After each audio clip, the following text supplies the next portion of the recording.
ዘፍጥረት 15 እናወጣለን።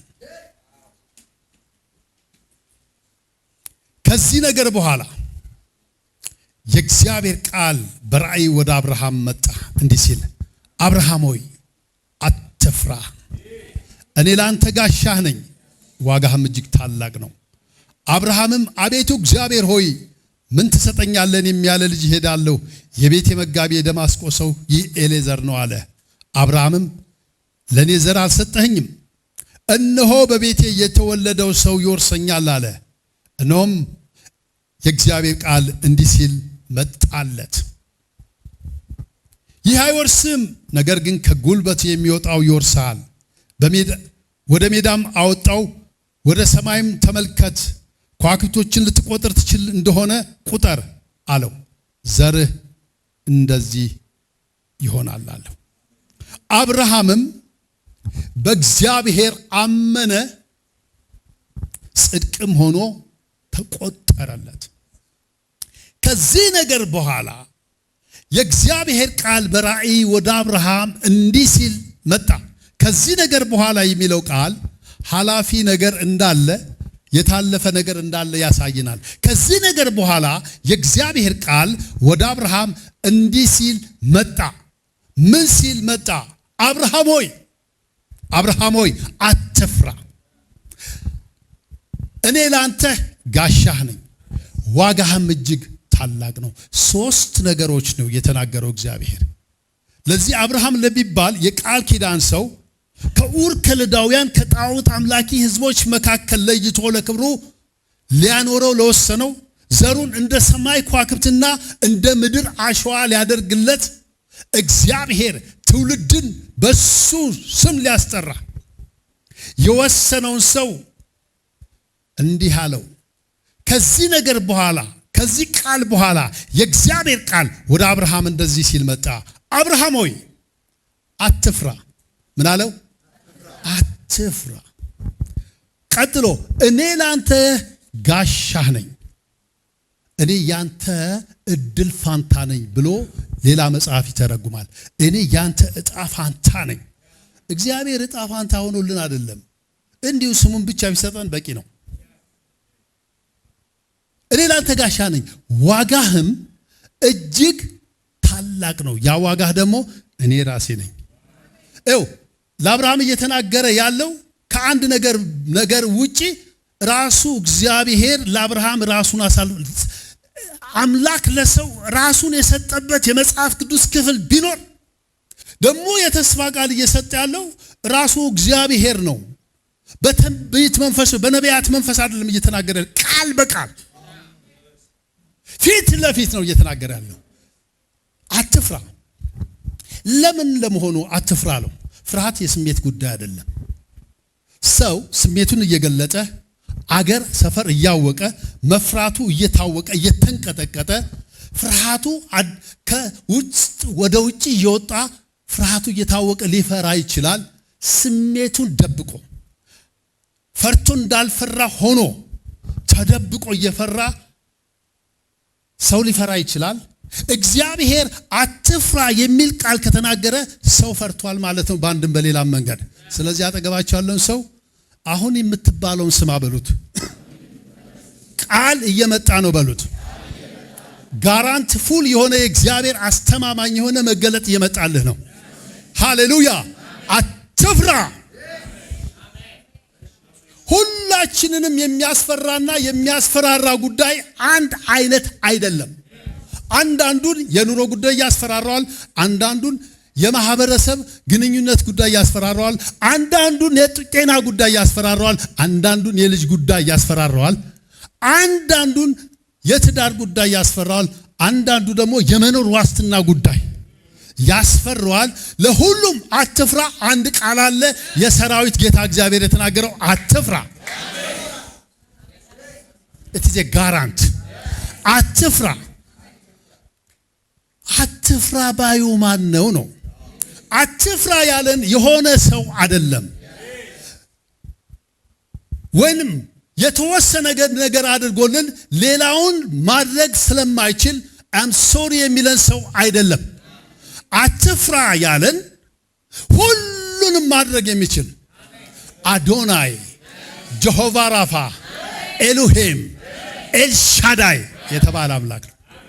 በየትኛውም አቅጣጫ አትፍራ ካለ እሱ it is a great guarant. hallelujah አትፍራ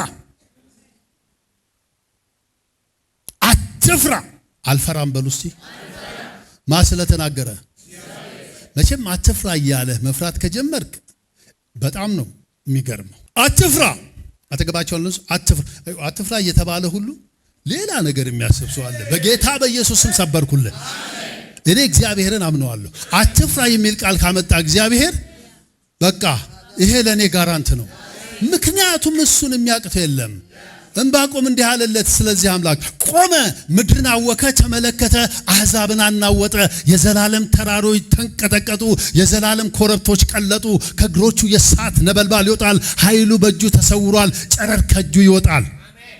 አልገባችሁም? ቆይ ቆመ፣ ምድርን አወከ፣ ተመለከተ፣ አሕዛብን አናወጠ፣ የዘላለም ተራሮች የክብሩን የኃይሉን ታላቅነት ነው እየገለጠ ያለው።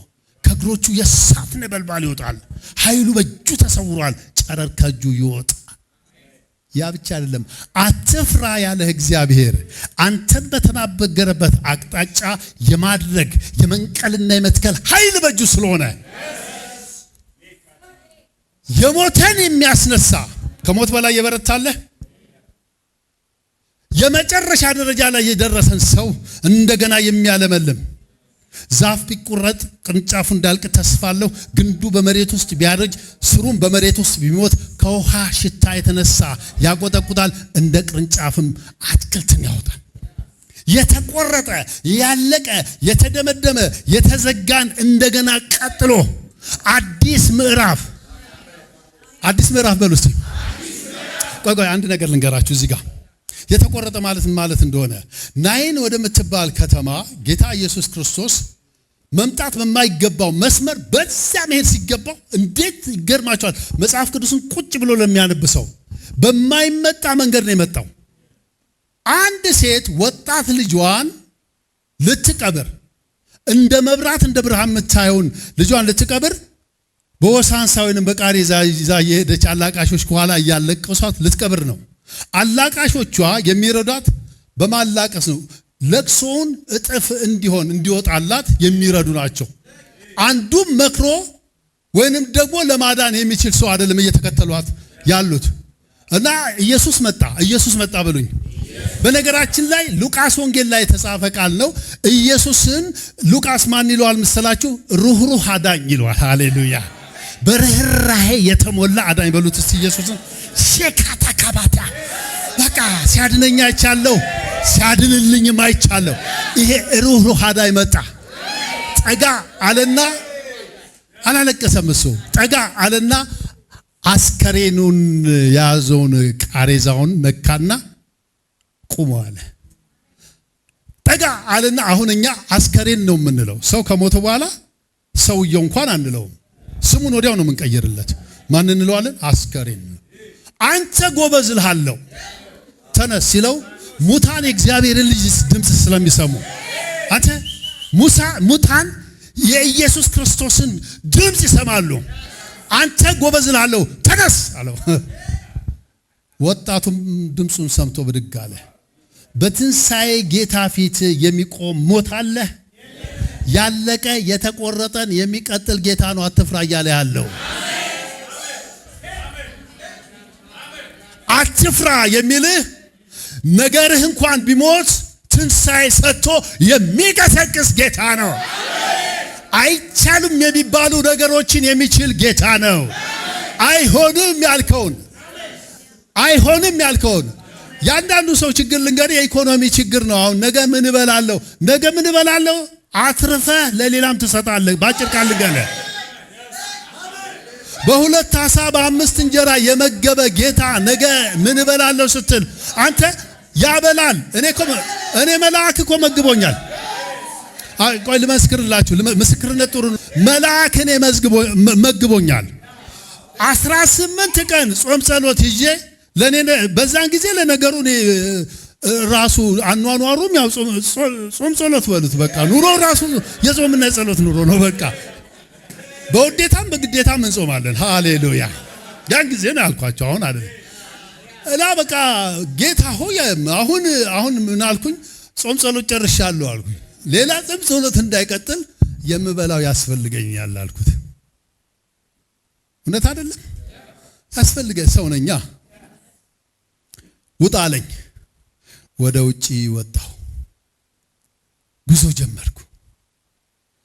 10 ብር እኔ ያን ጊዜ አይኔ እንዴት እንደበራ አላውቅም። 10 ብር ማለት እንደ ዛሬ እንዳይመስላችሁ። ያን ጊዜ እንደ ቀልንዳ 10 ብር በጣም የሚገርም ብር ነው። ይኸው እንዴት ደግሞ አዲስ 10 ብር እኔ ከሰማይን እንደመጣችሁ ነው ያልኩት። ምክንያት አልተነካካችም። ሰው እጅ ላይ አልነበረችም። በቃ ብድግ አደረኩና ጌታዬ፣ ያን ጊዜ እኮ ዳቦ በ25 ሳንቲም 3 ነው የሚገዛው። አትደንግጡ፣ አይዟችሁ። ዛሬ 25 ሳንቲምን አንስተን ብናገኛት እንዳው ንግድ ባንክ ካልያዝን በስተቀር ልንወረውራት እንችላለን። ጥቅም የላትም። ያን ጊዜ ስንት ታምር ነው የምትሰራው። በአንድ ብር እኮ ታምር ነው የምትሰራው አንተ።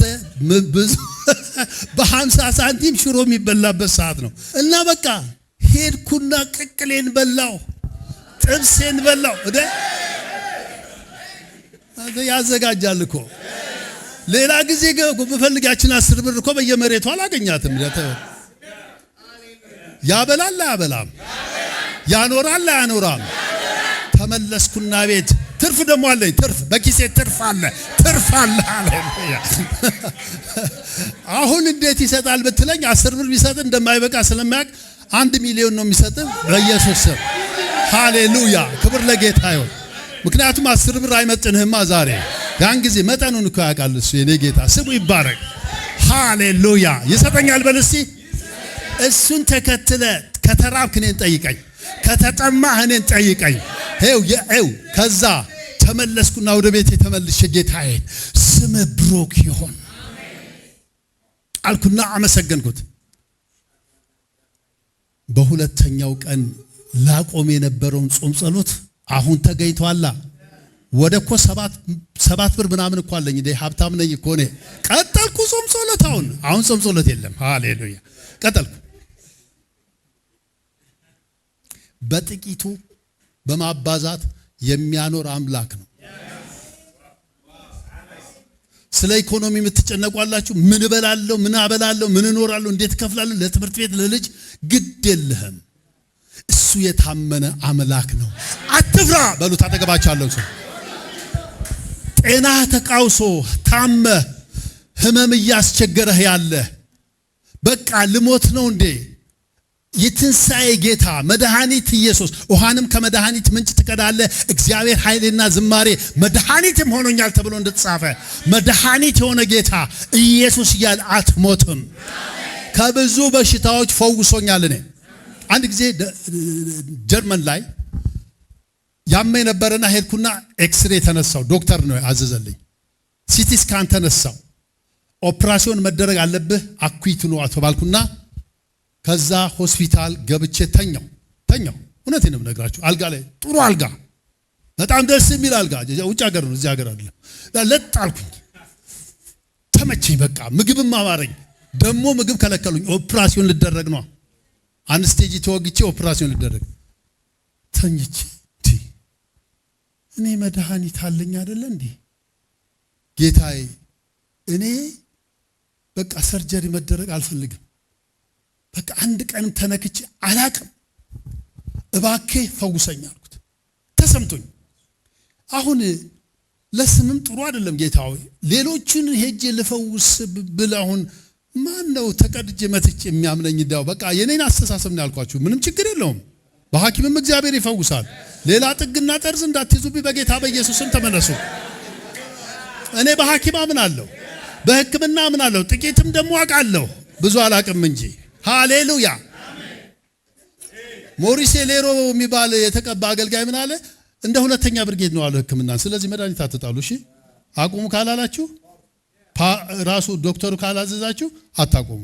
አቁማችሁ ከምትሞቱ በልታችሁ ብትኖሩ ይሻላል። ገባችሁ አይደል? ባላንስ የሚባለው ይሄ ነው። ከዛ ፈውሰኝ አልኩት። ይገርማችኋል፣ እንደ እንቅልፍ እንደ ሰመመን ወሰድ አደረገኝና ጨረር ከላይ ወጥቶ እዚህ የሚያመኝ ክፍል ላይ ሲያልፋየው ስነቃ ተፈውሻለሁ። ዶክተሩ መጣና ክብር ለጌታ ስጡ። ሃሌሉያ። ዶክተሩ መጣና እንደ ኦፕራሲዮን ልናደርግህ ነው። ኦፕራሲዮን ከማድረጋችሁ በፊት ቼክ አድርጉኛል ነው። አዎ በቃ ተፈውሻለሁ አልኳቸው። እንደውም ተፈውሻለሁ ነው ያልኳቸው። አንተም መፈወስን የምናውቀው አሁንም በእኛ አሰራር አይተንህ ነው አሉና እንደገና ኤክስሬ እንደገና ሲቲ ስካን ንጹህ በልሲ ሃሌሉያ። እና ስለ ህመም የምትጨነቁ ካላችሁ ፈዋሽ ጌታ አለን። መድኃኒት የሆነ ጌታ አለ።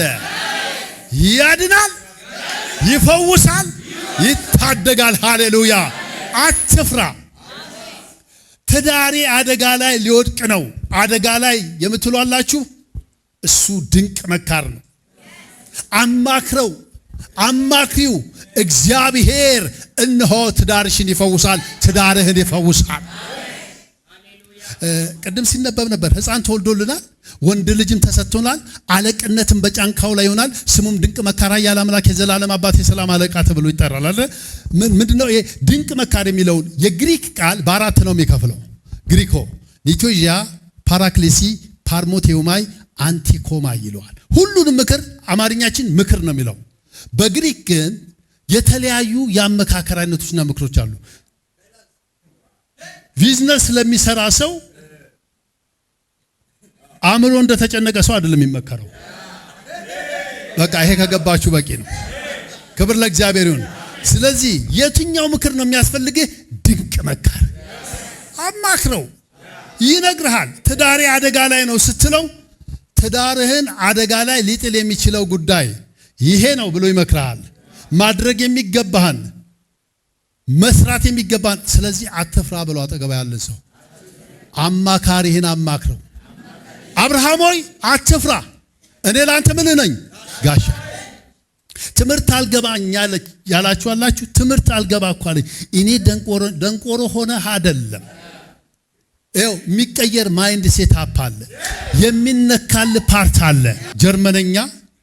ጀርመነኛ ማለት ክሬዚ ላንጉጅ ነው። በቃ ኮምፕሌክስ የሚበዛበት በቃ የማይገባችሁ አይነት ጀርመነኛ ከምትማሩ እንደው ሌላ በጣም ከባድ የሚባል ቋንቋ ብትማሩ ቀላል ነው። በጣም ከባድ ነው። 1-2 ቀን ገባሁና ክላስ 1 2 3 4 5 6 ምናምን ይላል። ቁጥር እኮ ነው፣ ገና ቁጥር ነው እየነገርኳችሁ። በጌታ በኢየሱስ ስም እኔ ልሳን ተናጋሪ ነው። ልሳን ነው መሰለኝ፣ ራሱ ልሳን። ይኸው ከመታገሌ በፊት ወደ ቤት ሄድኩና በርከክ ብዬ የወይራ ዘይት አናቴ ላይ ጫንኩና ክፈተው አልኩት። ይሄንን አእምሮ አማርኛ የተጠቀጠቀ አእምሮ ክፈተው በሉ እስኪ።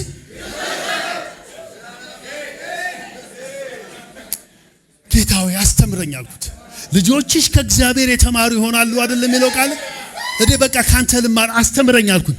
እነ ዳንኤል እና ናና እነ ሚሳኤል እና ዛሪያ ትዝ አሉኝ። በቃ በጥበብ በረቱ። ሃሌሉያ። ጸለይኩና ጌታ እንዲህ አለኝ፣ አስተምርሃለሁ አለኝ። ምን አለኝ? ቀጥታ ክላስ ገባው። ወንድሜ ከዛን ጊዜ ጀምሮ አንድ ጊዜ እንዳው አንድ ስራ ልሰራ አንድ ጀርመናዊ ደወልኩለትና ሼፍ ነው አናገርኩት እና ich besuche einen Deutschkurs im Befistet Rosenheim. Wir machen diesen Kurs einen Praktikum vor einem Monat. Würde sehr gerne bei Ihnen machen. Haben Sie einen Platz oder eine Möglichkeit für mich? Ja, wirklich ist tun. Wann kommen Sie? alle ምንድን ያልኩት? አንድ ትምህርት ቤት ውስጥ ገብቼ ትምህርት ተምሬ ፕራክቲክ ማድረግ እፈልጋለሁ ነው ያልኩት። እና አለኝና ቀመጣውና ኢንተርቪው አደረገኝ። ኢንተርቪው መለስኩለት። ቀጥሎ እንደዚህ አለኝ፣ አንተ አንድ ጀርመናዊ ውጣሃል አለኝ። ይሄን ያስባለ ማን ነው? ጮክ በላ። ያስተምረኛል በል እስቲ። አእምሮዬን ይከፍታል በል እስቲ። ስለዚህ አትፍራ። አብርሃም ሆይ አትፍራ፣ እኔ ላንተ ምን ነኝ? ቀጥሎ ምን አለው? ጋሻህ ነኝ አለው። እኔ ላንተ ጋሻህ ነኝ። በነገራችን ላይ አትፍራ የሚለው ቃል በመጽሐፍ ቅዱሳችን 365 ጊዜ ተጽፏል። አየህ፣ ሰው በፍርሃት የተሞላ ነው ማለት ነው። ለእያንዳንዱ ቀን አንዳንድ አትፍራ። ሰኞ አንድ አትፍራ ዋጥ። ማክሰኞ እንደ ታብሌት እየቃምን መሄድ መብታችን ነው። በዚህ በተበላሸ በረከሰ በሞተ በቃ በሚያስደነግጥ ዓለም እያነሳ አትፍራ። ለኢያሱም እንደዚህ እኮ ነው ያለው። በሕይወት ዕድሜ ሁሉ ማንም አይቋቋምህም። ከሙሴ ጋር እንደነበርክ እንዲሁ ካንተ ጋር እሆናለሁ። አልጥልህም፣ አልተውህም። ለአባቶቻቸው እሰጣቸዋለሁ ብዬ የማልሁላቸው ምድር ለዚህ ሕዝብ ታወርሳለህና ጽና፣ በርታ፣ አትፍራ፣ አትደንግጥ። እንዲያውም አትደንግጥም ተጨምሯል እዛ ጋር። አላልኩህምን? ሃሌሉያ። ስለዚህ አልፈራም በሉኛ አንድ ጊዜ። ለምን? የምናመልከው አምላክ አስተማማኝ ነው። በየትኛውም ቦታ ሊቆምልህ ይችላል። በሞትና በሕይወት መካከል እንኳን የመጨረሻ ደረጃ ላይ ደርሰህ ጣልቃ ገብቶ የሚያድን እንደሆነ አውቃለሁ። እኔ ሙታን ሲያስነሳ አይቻለሁ፣ እውራን ሲያበራ አይቻለሁ፣ ሽባ ሲተረትር አይቻለሁ። በሁሉም ቦታ ላይ አንድ አይነት ስራ ጌታ አይሰራም። አሁን እውር አብራ ብትሉ እዚህ ጋር የታለ እውር ሲጀመር? ሙታን አስነሳ ብትሉ የታል ሙታን ያመጣችሁት? እኔ ደፋር ነኝ። እግዚአብሔር ይናገር እንጂ በቃ አምነዋለሁ በሉ እስቲ። በቃ ይታመናል። አትፍራ። እኔ ላንተ ምን ነኝ? ጋሻ ነኝ። Your refuge is mine. ያንተ መሰወሪያ መሸሸጊያ እኔ ነኝ። እኔ ላንተ ጋሻ ነኝ። እግዚአብሔር ጋሻ ሆኖልን አይደለም። ጋሻ ቢያደርግልን እንኳን እኮ በቂ ነው። የሱ ጋሻ ማለት እኮ የሰው ጋሻ አይደለም። የሰው ጋሻ ምን ላይ የተጠቀለለችው የኛ ነገር ጋሻ አይደለም። እሷም ጋሻ ነች። አንንቃትም። ጋሻ የሚባለው ከእግር እስከ አናት የሚደርስ እስራኤሎች የሚሰሩት ከነሐስ በጣም በጥንቃቄ ቀልጦ የሚሰራ ፍላጻ የማይበሳው። እኔ ላንተ ምን ነኝ? ጋሻ ነኝ። እኔ ላንተ ጋሻ ነኝ። አንድ ታሪክ አስታወስኩኝ። በአንድ የውጭ አገር ውስጥ የተፈጸመ ታሪክ ነውና አንድ ጊዜ አንድ ወንጌላዊ ለማገልገል ወደ አንድ አገር ሄደ። እዛ በሄደበት ሀገር በጣም አመፀኛና አስቸጋሪ ሰዎች ነበሩ። ልክ ያረፈበት ቤት ውስጥ እንደመጣ ሲሰማ መሳሪያ ይዘው መጡ። ሰውየውን ሊገሉት እና ያ አብሮት የገባው እንግድነት የተቀበለው ሰውዬ ፈራ። በቃ አሁን አንተ መጥተሃል፣ ሊገሉኝ ነው የሚመጡት፣ አለቀልናል። ተናግሮ ሳይጨርስ ሰዎቹ መጡ። መቁረጫ ይዘው መሳሪያ ይዘው መጡ እና ወንጌላዊው እንደዚህ ያለው፣ በቃ መጡ፣ መሞታቸው አንተ አትሞትም፣ እኔ እወጣላቸዋለሁ አለ። መንፈስ ቅዱስ እንዲህ አለው፣ ውጣ አለው። ያን ወንጌላዊ ልክ የቤቱን ደፍ ለቆ መውጣት ሲጀምር የተጠቀለለ ብረት የሚመስል ነገር ከላይ ሲመጣ የሚታየው ወንጌላዊ ብቻ ነው። እየተንደረደሩ በመጥረቢያ እየተንደረደሩ በመጋዝ ያልቅ ኳ የሚል ድምፅ ነው የሚሰማው ወንጌላዊ። ኳ የሚል ድምፅ። መጨረሻ ላይ አንዱ ገላግለዋለሁ ብሎ መሳሪያውን አቀባበልና በጥይት ሊገለው ማለት ዱዋ ሲያደርግ ጥይቱ ተመልሶ ራሱን ገዳዩ ጥይት ተመልሶ ከመታልህ እግዚአብሔር ገዳዩህን ከገደለልህ ጋሻ አድርጎልሃል። እግዚአብሔር ጋሻዬ ነው በሉ እስቲ። በቃ ጋሻ ከሆነልህ የፈለገው ይተኩስ፣ አንተ ምንም አትሆንም። የተተኮሰው ጥይት ይቀልጣል። ታምናላችሁ ወይ? ይኸው መጽሐፍ እንደዚህ ይላል፣ የእግዚአብሔር ስም የጸና ግንብ ነው፣ ጻድቅ ወደ እርሱ ሮጦ ከፍ ከፍ ይላል። ምን ማለት መሰላችሁ? የጌታን ስም የሚጠራ ሁሉ ይድናል አይደለም ለው። ልክ የጌታን ስም ስትጠሩ ኮንክሪት ቅጥር ሰራችሁ ማለት ነው በእናንተ መካከል። ፍላጻው ይወረወራል፣ ቀስቱ ይወረወራል፣ ጦሩ ይወረወራል፣ እናንተን ሊያገኝ አልገባችሁ። እግዚአብሔር ጋሻ ነኝ ካለ ያንተ መከለያ ኢየሱስ ነው፣ እግዚአብሔር ነው። አልፈራም በሉ እስቲ። እኔ እኮ ብዙ የገጠመኝ ነገር እኮ አለ። ለምስክርነት አላብዛ ብዬ እንጂ ብዙ የገጠመኝ ነገር አለ። ገጠር ሲሄድ ጥይት እንዲህ እኮ ተደቅኖብኝ እኮ ተተኩሶብኝም እኮ ያልሞትኩ ሰው ነኝ። እተኩሳለሁ ሲል እንቅ ያደርገዋል ምላጩን። ወደዛ ሲተኩስ ይጮህለታል። ወደ እኔ ሲያመጣ እንቅ ያደርግበታል። ወደዛ ሲተኩስ ነው። 4 ጊዜ ያደረገና 5ኛውን ሊደግም ሲል ተጨነቀ። እንዲህ አየሁት፣ አፍጥጫ አየሁት። ደግሞ እየው ብሎኝ ነው መንፈስ ቅዱስ። እንዲህ አየሁት፣ ተጨነቀ። ይጨነቅ፣ አሁንም አስጨንቀዋለሁ። ከታካዲያቦስካ በዓለም ካለ ይልቅ እኔ ውስጥ ያለው ኃያል ነው። መናፍስት አይቆም በፊቴ። እንዲያየሁት ገዳዩን መንፈስ ሳየው ተጨነቀ። እንዲህ ተንቀጥቅጦ ሽጉጥን ጣለው፣ ተዝለፍልፎ ወደቀ። የኔ ኢየሱስ ማታካዲያ የጌታን ስም የሚጠራ ሁሉ ይድናል። ስንት ነገር እንዳየሁ እኔ ኢትዮጵያ ውስጥ ያልሄድኩበት ገጠር ያልሄድኩበት ከተማ የለም። ረጅም ዓመት ነው ያገለገልኩት። ብዙ ነገር አይቻለሁ። እግዚአብሔር ጋሻዬ ነው በሉ እስቲ። ስለዚህ አትፍራ። አጠገብህ ያለውን ሰው አትፍራ። ለምን እንደምትፈራው በሉት። ጋሻህ ነው በሉት። መሰወሪያ መከለያህ ነው በሉት። ማንም ሊረታህ አይችልም። ማንም ሊረታህ አይችልም። አንድ ታስታውሳለሁ፣ አንድ ጊዜ መንገድ ላይ ድሩዮች፣ ኃይለኛ ድሩዮች፣ ክብደት የሚያነሱ ወጠብሻ ጎረምሶች ከበቧት። ቦርሳሽን አስቀምጪ አሏት። አስቀመጠች። ወርቅሽን አስቀምጪ አሏት። ያለ ወትሯ ደግሞ ዘንጣን የወጣችሁ ማን እንዳታሰባት እኔ እንጃ። በቃ ሁሉንም አስቀምጪ አሏት። ሁሉንም አስቀመጠች። መጨረሻ ላይ ያለሽን ልብስሽን አውልቁ አለ። ልብስሽን አውልቂ ሲሏት ነቃች። ጌታ ሆይ ስትለው ስሜን ተጠቀሚ አላት መንፈስ ቅዱስ። የጌታ ኢየሱስ ክርስቶስ ስም ወንደርፉል ስም፣ ብርቱ ስም፣ የሚያንበረከክ ስም፣ በሰማይና በምድር ሙሉ ስልጣን፣ ጉልበት ሁሉ ለእግዚአብሔር አብ ክብር ይንበረከካል። ምላስም ኢየሱስ ክርስቶስ ጌታ እንደሆነ ይመሰክራል። የጌታን ስም የሚጠራ ሁሉ ይድናል። ይድናል በሉ እሱ። ከምን ይድናል? ከብዙ ነገር ይድናል። እዴ አለችና በጌታ በኢየሱስ ስም እርገፉ አለቻቸው። 4ቱም እንዳሉ እንደሞተ ሰው ነው የወደቁት። ልቅምቅም አድርጋ ዕቃዎቿን ውጣ ትውጣ አጋንንት ምንም አይሰራም። እዚህ ጋር በተቀደደው መስመር ማምለጥ ብቻ ነው። ስብስብ አድርጋ ዕቃዋን ይተኙ አለች። ይሙቱ ማቀው ነገር የለም። ምን ይታወቃል? እኛ ምን አገባን? ይተኛ። ሊያጠቃህ የመጣውን ያጠቃልሃል። ሊጥልህ የመጣው ይወድቃል። ሊዋጋህ የወጣውን ይወገዋል። ይሄ ታወቀ ነው። ልጆቼን የነካ የዓይኑን ብሌን እንደነካ ነው አለ። ልጆቼን የነካ የዓይኑን ብሌን፣ ሰው የዓይኑን ብሌን ነካል እንዴ? 2 ቦታ ላይ ነው። በሌላ ቦታ ላይ ደግሞ ምን ይላል? ልጆቼን የነካ የኔን የራሴን የዓይን ብሌን እንደነካን ይላል። አንደኛው ላይ ራሱ ሰውየው የዓይኑን ብሌን እንደመንካት። መቼም ሰው ለዓይኑ ብሌን ይጠነቀቃል። እስቲ የሚደነቁላለ እንዴ? ዓይኑን የሚደነቁላለ?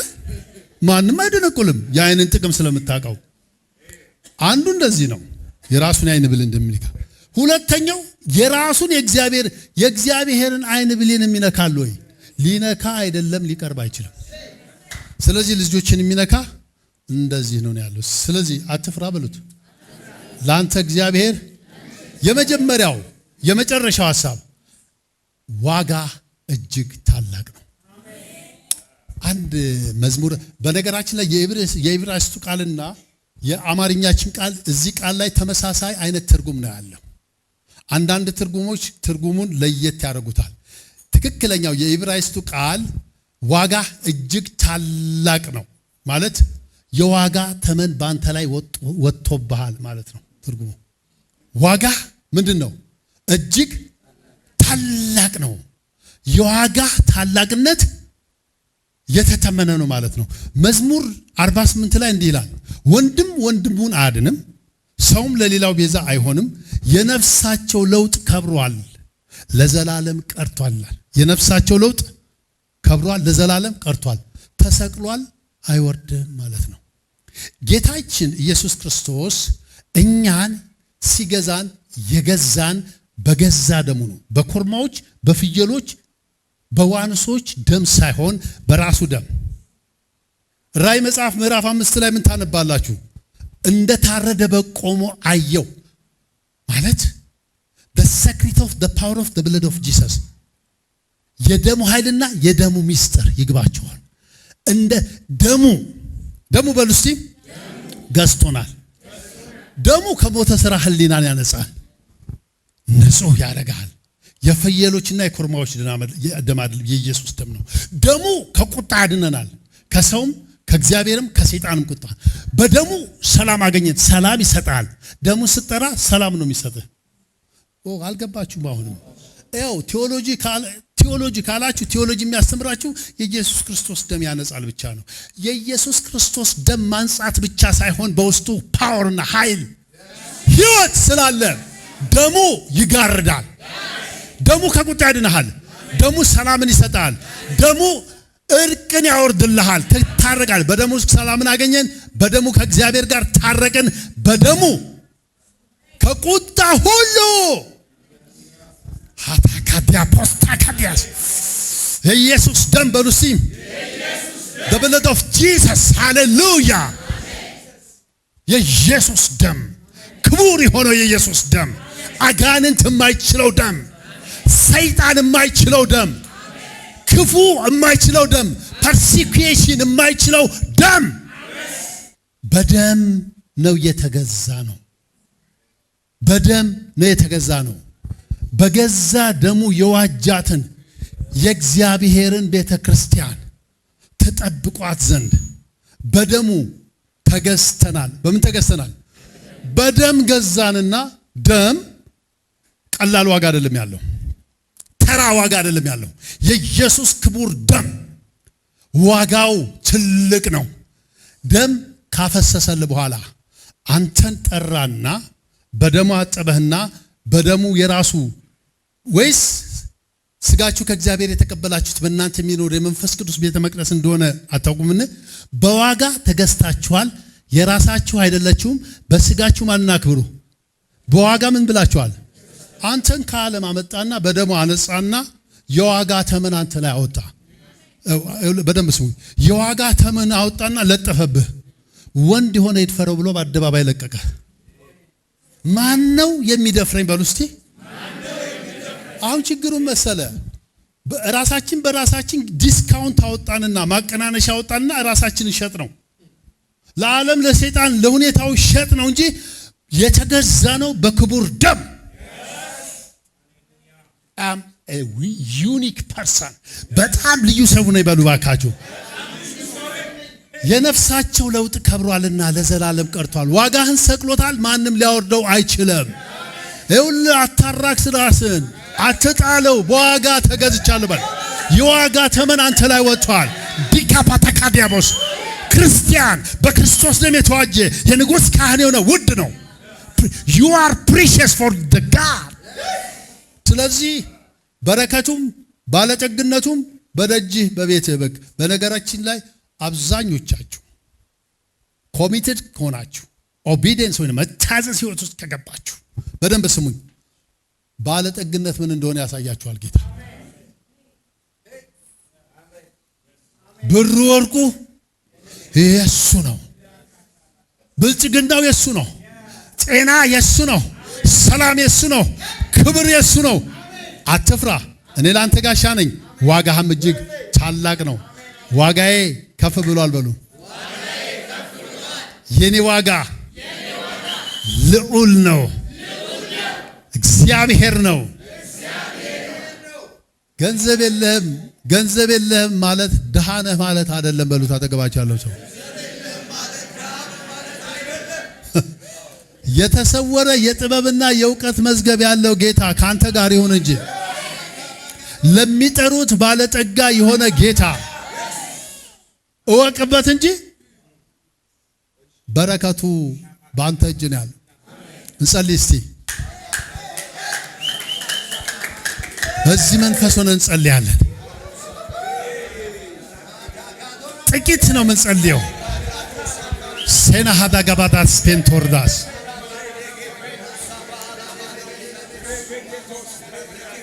ማሃታጋዳል ባንቶስፔያ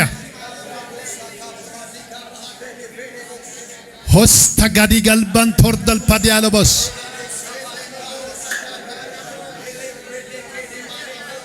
ዛሬ የዋጋችንን ትልቅነት ነግሮናል።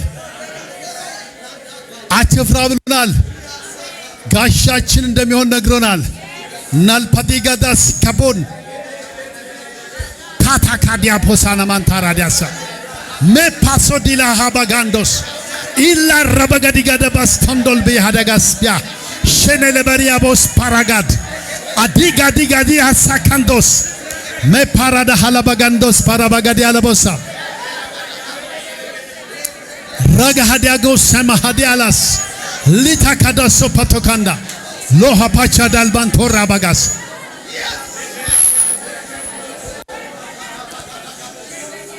ኢየሱስ ጌታ ነው።